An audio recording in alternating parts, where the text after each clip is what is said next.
Nagandami pa yun eh. Dapat yung kanina, pre. Yung kanta kanina Yes. doon, yung parang pasok.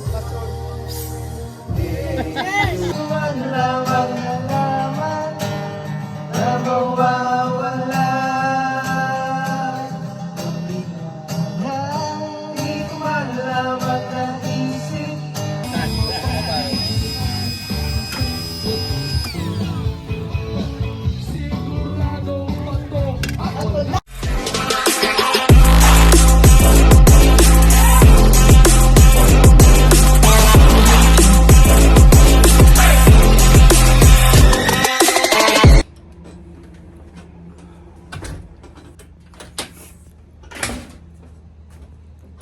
Kamusta po kayo?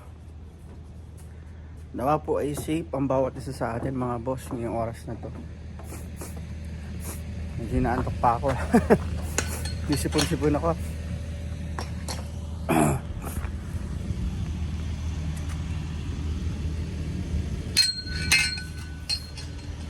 Baon ko.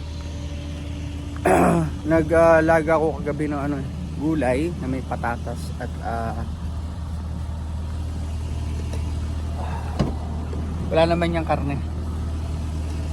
Patatas lang yan. Tsaka Baguio beans.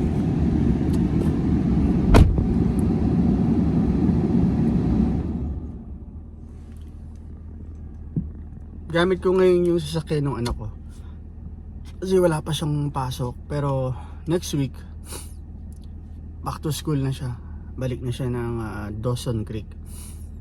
Medyo may kalayuan sa amin dito yun. At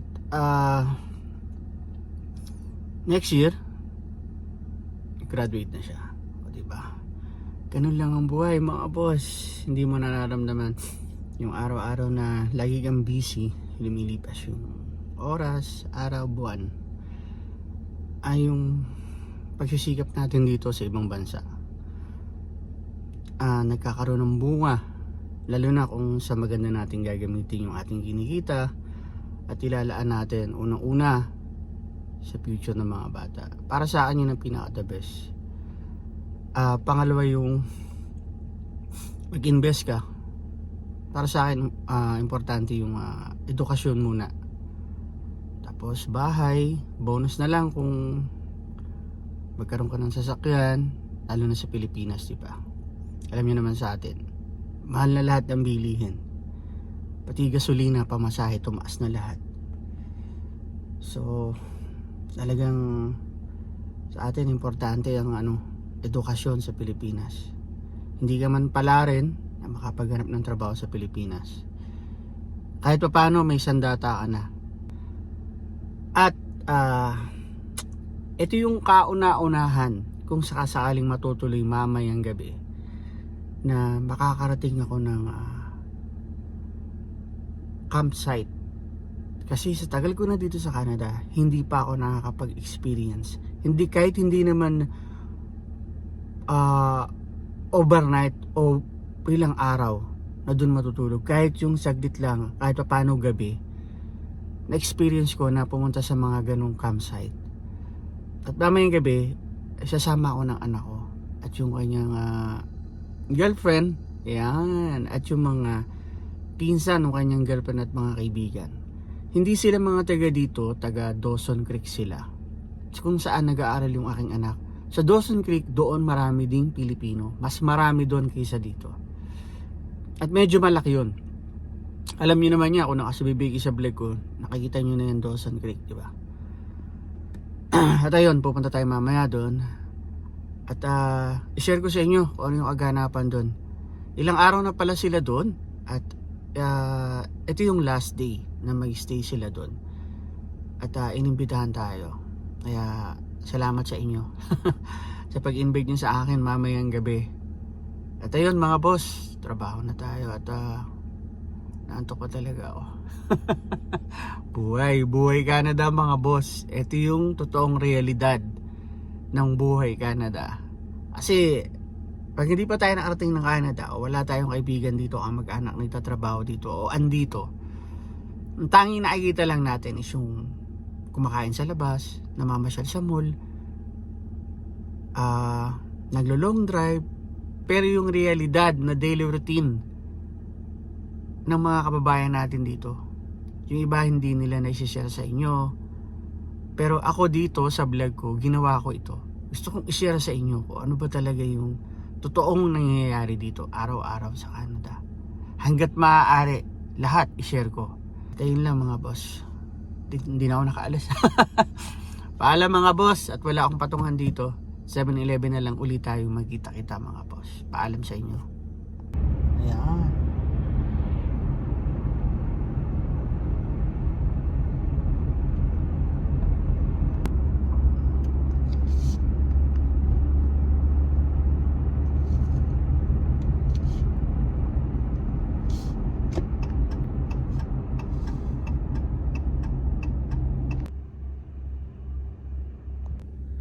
Dito na tayo mga boss. Parang may sumabit Pambira. Mga boss, start na ako ng trabaho at may na lang tayo. Magkwento ulit sa break time ko mga boss. Paalam sa inyo.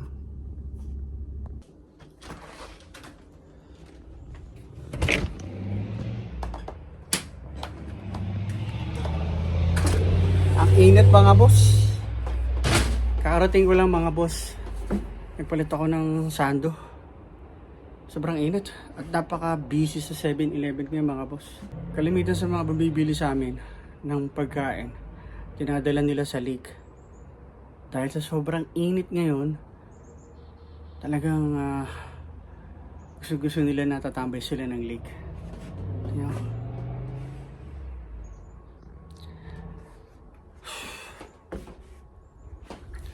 Patukain ko muna yung aking kalapate. Mamaya pa naman daw kami aalis, sabi ng anak ko. Marami na daw tao doon sa lake. Hindi ko alam kung saan kami pupunta doon na lake mga boss. Kasi sabi nila dito sa Chetwynd daw, silaw, dito tayo. Sabi nila dito, ng mga ibang Pilipino dito na mahilig pumunta sa lake. Dahil sila maraming time. Ako double job kaya konti lang time ko. Marami daw lake dito talaga sa aming town. At hindi ko alam kung saan lake kami pupunta mamaya, kung saan lake ako dadali ng anak ko. Kaya abangan na lang natin mamaya mga boss. Mga paggabi pa daw sabi ng anak ko eh. Patukayin ko muna yung kalapati ko.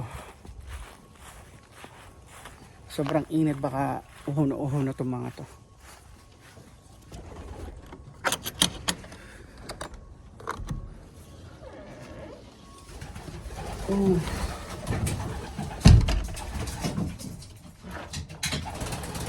Lalagyan ko pa ng lock yan, oh. Sa labas at sa loob.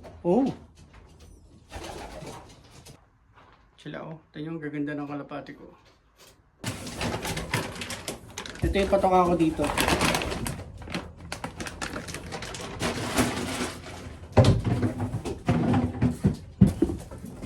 Diba sa atin sa peanuts, concentrate, yun ang pinapatoka ko.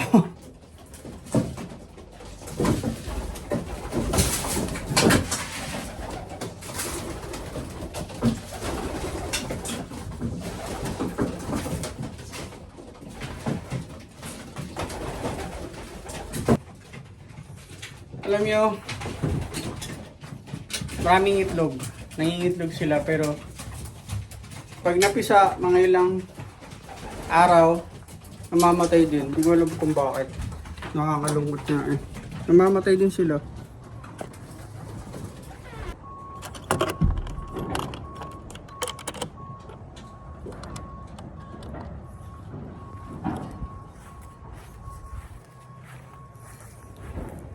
Yung ibang mga kababayan natin dito na hindi mahilig sa aso, sa pusa, at hindi mahilig sa kalapate, ang inaalagaan naman nila ay manok. Yung nangingitlog na manok, malaki. Ang tawag sa atin nun parang, ano ba yun? Kabir. Yun. Init. Bihira. Alala nyo ba to? Pinutol ko. Taas na, no? Tingnan nyo. Oh, di ba? Laki na niya. Kala ko hindi mabubuhay nung pinatay ko to. Totoo pala yung sinabi nila. Nung nag-advise sa akin na putulin mo at sisibol lang bago yan. Nangyari nga. Di ba? Kasi expert na sila sa sa pagtatanim ng mga halaman dito. Ayan o. Let's go sa loob mga boss.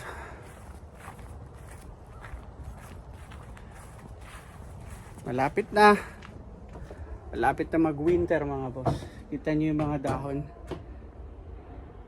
Nagdidilaw na. Ito, pakita ko sa inyo.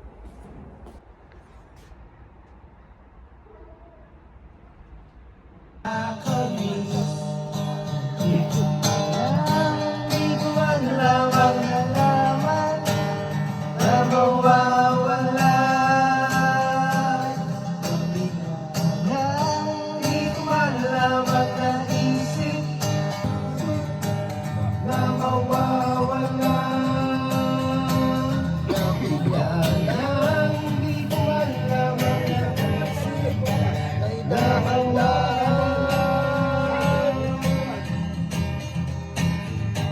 Di ako sanay sa biglaan, unti-unti na lang sana mawala. Ayos na naman eh. Nag-charge ka ulit.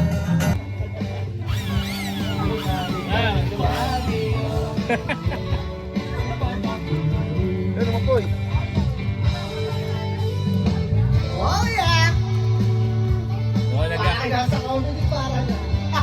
Laro, ano? Okay na? Wala, yung sinamahan kay Joseph kasi na. Ang isip pa ni Kuya Joseph eh.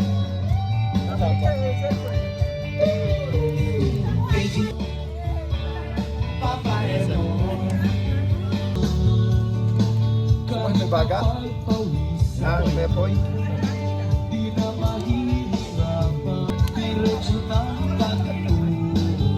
Parang yung ganito lang.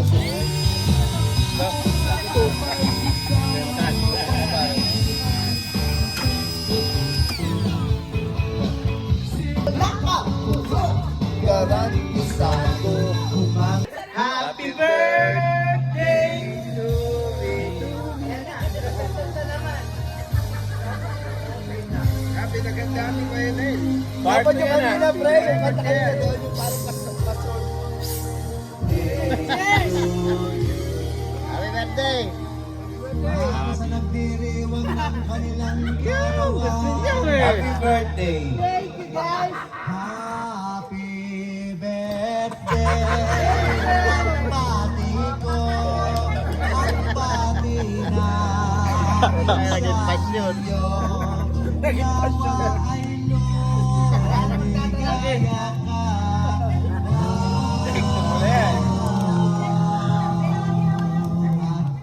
Sabi ni ate, kala iuwi ko eh. Malaking ba yan? Ito kayo, mainit to.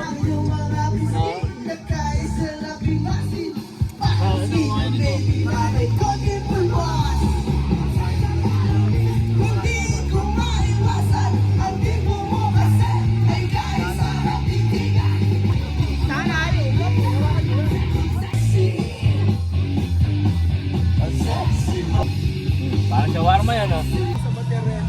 Kung hindi nag-charge yung kulay. Dahil kapit sa tayo na kasi. Minsan niya ay nag-alay naman ang buhay mo.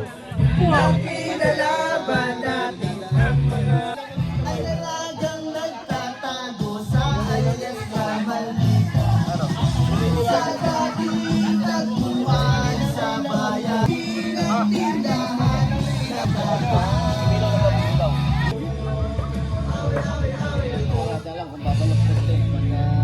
Pag sumobra, init.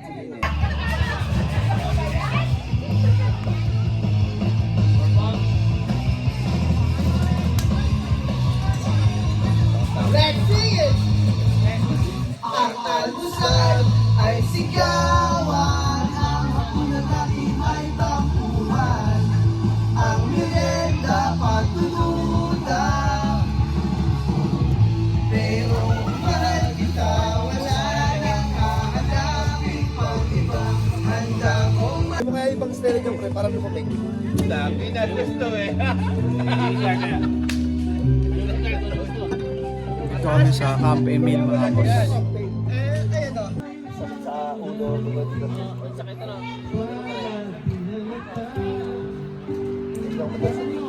Madalas ako ng